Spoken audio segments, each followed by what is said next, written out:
Pag kita nako sa pipila nga nakasaksi sa ato karong gihimo nga Paris Youth Day gikan kagahapon hangtod karon, nangutana dayon ko, kumusta man ang PYD?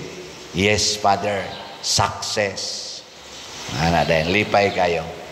Lingi ako no imong tupad, ina buhi pa ka? Buhi pa?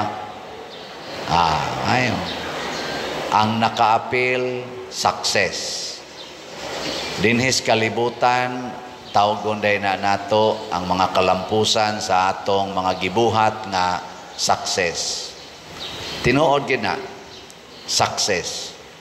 Pero ayaw kumpiyansa anang word nga success dinhis kalibutan, kay basig maorasan na muhatag nimo og failure. Si Job, successful kayo iyang kinabuhi, isip nagsunod sa Ginoo. Niya tungod sa iyang ka-successful, wa siya ka-anticipate nga naaday yawa. Nga ang yawa di ay buhi dinhis kalibutan. Gilingay mong tupad be. Inaay duka-duka diha kay naay yawa. Ina. Bisag wa kay to gabi kalab kamong nag-appeal atong PYD ay duka-duka kay naay yawa. Og sa dihang wa kabantay si Job nang yawa de buhi kay kalibutan, giatake siya si yawa, gipatay ang tanan niyang mga anak, 7 ka anak, hurot gyud kamatay, dungan, hasta pang iyang mga kahayupan, hasta ang iyang mga katawhan nga porting daghana, hurot gyud kamatay sa usa lang ka adlaw. Posible man karon gud mga matay ra gid tang tanan. Kausara ta. Posible ba dili? Posible na dili. Posible oy. Posible gyud kayo. Kajutay ra nato dinhi. Dungan maganitog kamatay ang 1,500 ba to? Kadtong na tumpagan sa mga landslide, paglinog, o kadtong naigo sa tsunami, kadtong naigo sa storm surge, di ba? Kadto sang naigo sa paglinog dito sa to, Phuket Island ba to? Sa kadtong unang tsunami sa una. Daghan kay to. Abot ko to 100,000 siguro to. Hurot kamatay. Kani pa bang niya nga umagini kaabot gani nag 20 ka buok. Pero pagkahitabo ato, nagsigig sulti si Job. Iyang gipangutanag maayong Ginoo, nganong nahitabo man nga nagbinuotan man ko nimo, wa man ko magsupak-supak nimo, nganong nahitabo man pasabta ko. Hangtod gyud ang Ginoo mipakita niya, og sa atong unang pagbasa karon nakaingon si Job, kaniadto nakabati ra kos gitudlo sa akong isig katao, sa akong katigulangan, pero karon nakita na gid ti ka Lord, nauwaw kay kos akong pagsigi og sulti og sige giyaw-yaw sa mga butang nga dili gid ay nako masabtan. Ang pamaagi sa Ginoo dili nato masabtan. Nya matod pa diri sa atong ebanghelyo, gililong ni, kept hidden gikan sa mga taong maalamon. Kanang mga tao ba nga mga bright, kanang mga tao nga centered kaayo sa success dinhis kalibutan. Dili kakita sa kamatuoran sa Ginoo. Mo na ingos Kristo gililong ni sa amahan sa mga maalamon o sa mga makidaadmanon. Kanang kusog itang mo measure sa atong kinabuhi in terms of success.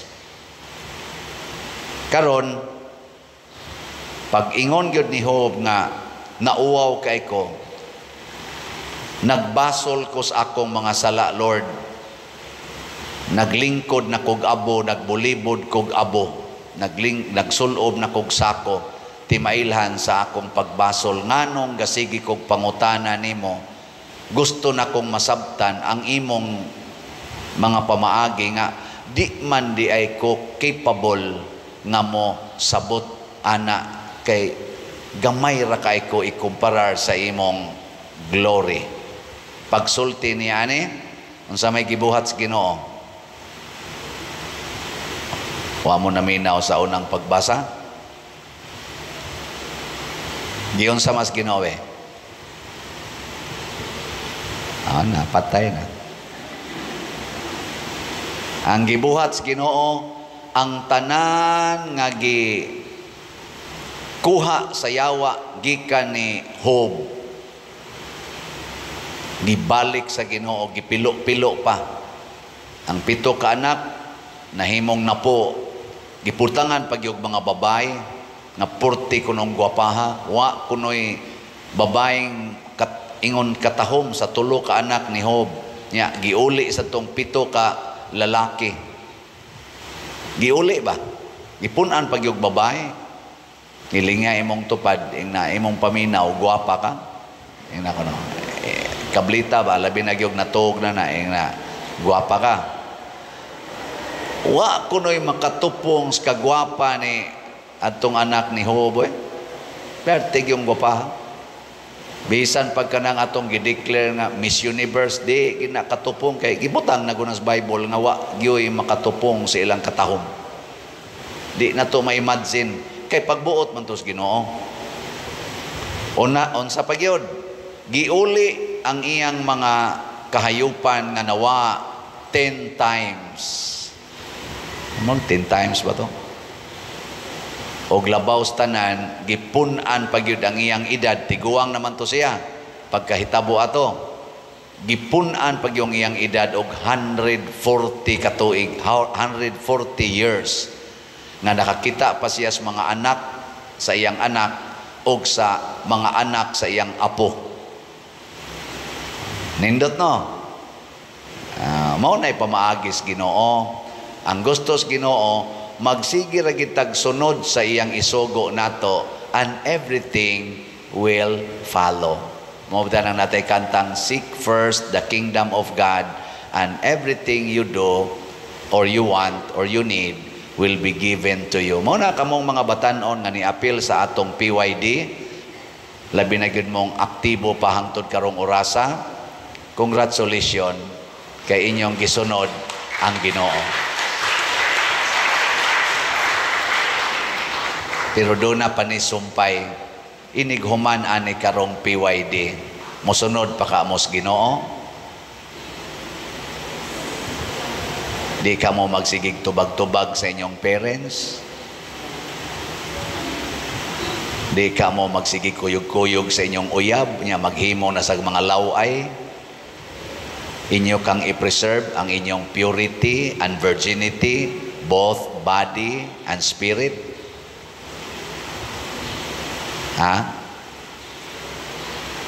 Uy, di ka mo mag-cheating sa inyong pag-eskwela. Di ka mo mangilad sa inyong parents nga naay mga bayronon, nyawa di ay. Inyo ra din gastuhon. Naa diha ang struggle. Og mauna na ang gitawag og kinabuhi nga gasubay na dalan. Matod pa diri sa atong tubag sa Salmo, Ginoo, ipadanag ang imong naong kanako. Karon gipadanag nas Ginoo ang iyang naong sa ato sang pagnobina, pista sa Birhen sa Santo Rosario, gipadanag sa Ginoo ang iyang naong pinaagis mahal nga Birhen Maria. Mututok batas iyang naong o dili? Mutanaw mo dili? Gilinga imong tupad. Tanawa ang naong. Tanawa iyang naong ba? Niya, pangutan-a siya, na nakita na nimo sa akong naong ang Ginoo. Yung na ko no. Ina niya, ni Marcas akong naong ang Ginoo. Ang mga apostoles ni Kristo o katong mga disipulo nga 70 kabuok, iyang gisugo pag-adtos tanang mga katawhan o pagpapahawag mga yawa. Nibalik silang malipayon. Yan niingon dayon sila, Lord, success. Ang mga yawa namiya sa dihang among gisultihan nga pahawa diha, exorcism, nawa ang mga yawa. Lipay kay sila nga naa na sila'y gift of exorcism, nahimo na silang mga exorcist, gipawagtang ang yawa. Ila pag yung giayo ang mga masakiton, lipay kay sila, success Lord, success. Pero unsa may giingos Ginoo dire, gitagaan ta mo gahom nga way makaunsa ninyo bisan pag ang tanang gahom sa yawa. Apan ayaw kamog kalipay tungod kay ang mga yawa mipatuo kaninyo, kundili paglipay hinuon kamo kay ang inyong mga ngalan nahisulat dito sa langit. Your names are written in heaven. Magunsa makapapahawa kag yawa dinhi nya at diin mayawaan ra gyapon ka. No. Magunsa mag-overnight vigil ta nya inighuman mayawaan ra gyapon. Wa masuwat ato nga dito sa langit. Ang mahal nga birhen na-maintain niya ang iyang ngalan nga nasuwat sa langit, kay ang iyang unag yung gipaningkamutan ang pagbuntog og sala. Dili lang sakit, dili lang gahom sa yawa ang atong buntogon kanang exorcism, healing. Okay man na, success man na, maka-praise the Lord man ta ana. Pero pangutana sa imong pagbuhat ana, wa ba kay sala, wa ba ka masina, wa ba ka masuko, wa ba ka mamakak, wa ba ka maghuna-huna og mga dautan. Kay nagbuhat kay ka na, mapapas ang imongan dito sa langit. Gikatapos ang lingi sa imong tupad. Ingna dili ko gustong mapapas ka. Natabangan ti ka nga di ka mapapas. Na ha? Nya unsaon na to pagtabang nga dili mapapas ang atong isig katao, higugmaa gyud ang imong isig katao. Kung makasala, pasaylua. Kamo mga ginikanan, ang inyo rabang style, mausad na akong style. Kung makasa atong kasabaan, ato paganing kulatahon, dili na makasulbad, maapil na hinuon tagkapapas dito sa langit. Kanang nakasa, higugmaa. Kanang nakasala, pasaylua. Kanang nakasala, antusa. Kanang nakasala, pakamatye. Samas gibuhat ni Kristo.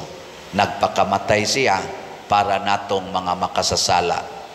Aron ta, masuwat dito sa langit. Manindog na ta katong gustong malangit.